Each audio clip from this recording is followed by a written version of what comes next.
School থেকে ফিরে মাকে ডেকে বললে সেদিন রেখা, কিছুদিন হলো পাচ্ছি না ভালো দেখতে বোর্ডের লেখা।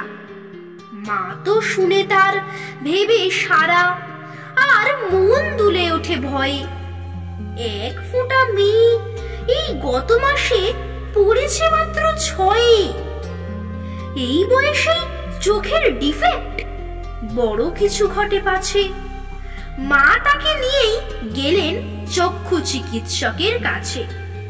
আই স্পেশালিস্ট খুব ভালোভাবে পরীক্ষা করে ওকে বললেন, কোনো দোষ খুঁজে আমি পেলাম না ওর চোখে।